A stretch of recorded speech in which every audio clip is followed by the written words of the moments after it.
Hey, third and fourth graders, this here's an episode of Mr. Popper's Penguins, Chapter 18, XV I. And this chapter is entitled April Winds. If it was unseasonably warm in Boston, it was actually hot in New York. In their rooms at the Great Tower Hotel overlooking Central Park, the Penguins were feeling the heat badly. Mr. Popper took them up to the roof garden to catch whatever cool breeze, might be blowing. The penguins were all charmed by the sparkling lights and the confusion of the city below. The young birds began crowding over to the edge of the roof and looking down at the great canyons beneath them. It made Mr. Popper very nervous to see them shoving each other, as if at any moment they might succeed in pushing one over. He remembered how the South Pole penguins always did this to find out what dangers lay below. The roof was not a safe place for them. Mr. Popper had never forgotten how badly frightened he had been when Captain Cook had been so ill before Greta came. He would not risk the chance of losing one of his penguins now. Where the penguins were concerned, nothing was ever too much trouble for him. He took them downstairs again and bathed them under the cold showers in the bathroom. This kept him busy a large part of the night. With all this lack of sleep, he was quite drowsy the next morning when he had to call the taxis to get to the theater. Besides, Mr. Popper had always been a little absent-minded. That is how he made his great mistake. When he said to the first taxi driver, "Regal Theater." "Yes, sir," said the driver, heading his way in and out of the traffic of Broadway, which greatly interested both the children and the penguins. They had almost reached the theater when the driver suddenly turned. "Say," he said, "you don't mean to say those penguins are going to be on the same bill with Swenson's seals, do you?" "I don't know what else is on the bill," said Mr. Popper, paying him. Anyway, here's the Regal." And they piled out and filed in the stage entrance. In the wings stood a large, burly, red-faced man. "So these are the Popper performing penguins, huh?" he said. "Well, I want to tell you, Mr. Popper, that I'm Swenson, and those are my seals in there on the stage now. And if your birds try any funny business, it'll be too bad for them. My seals are tough. See?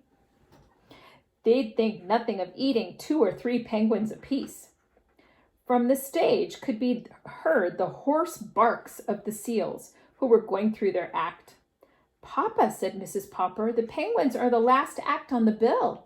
You go run back quick and get those taxis, and we'll let the penguins ride around a while until it's time for their number." Mr. Popper hurried out to catch the drivers. When he returned, it was too late. The Popper performing penguins had already discovered the Swenson seals.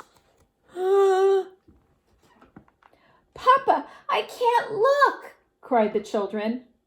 There was a sound of dreadful confusion up on the stage.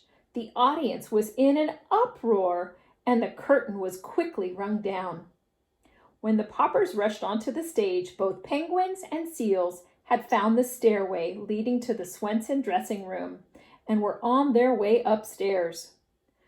"I can't bear to think what's happening up there," said Mr. Popper with a shudder. And that means he went like this. Little shake.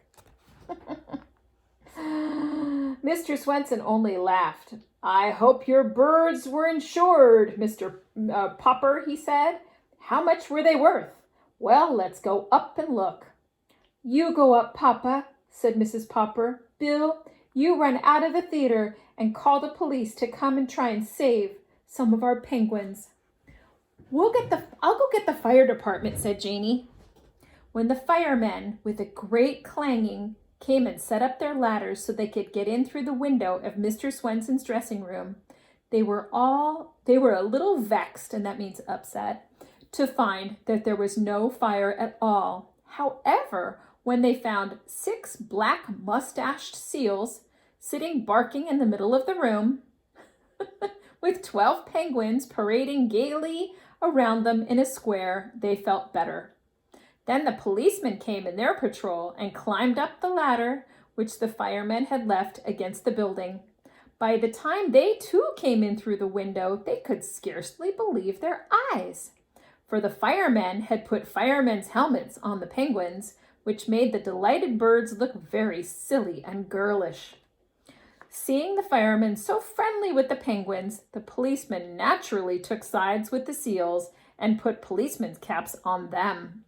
The seals looked very fierce with their long black mustaches and black faces underneath.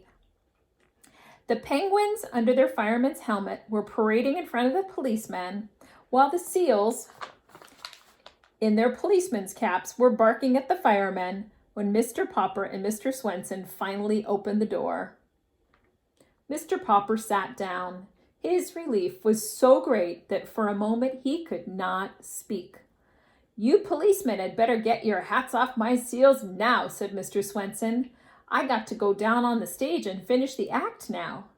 Then he and his 6 seals slipped out of the room with a few parting barks. "Well, goodbye, ducks," said the firemen, regretfully removing their helmets from the penguins and putting them on their own heads. Then they disappeared down the ladder. The penguins, of course, wanted to follow, but Mr. Popper held them back. Just then the door flew open and the theater manager burst into the room. "Hold that man!" he shouted to the policeman, pointing at Mr. Popper. "I have a warrant for his arrest." "Who, me?" said Mr. Popper in a daze. "What have I done?" "You've broken into my theater and thrown the place into a panic. That's what you've done. You're a disturber of the peace." "But I'm Mr. Popper, and these are my performing penguins, famous from coast to coast." "I don't care who you are. You haven't any business in my theater." "But Mr. Greenbaum is going to pay us $5,000 for a week at the Regal." "Mr. Greenbaum's theater is the Royal, not the Regal. You've come to the wrong theater. Anyway, out you go. You and your performing penguins. The patrol is waiting outside." Oh no, he's in trouble. All right, I hope you all remember to read along with me. You are practicing your reading fluency. And I'll see you soon. Bye.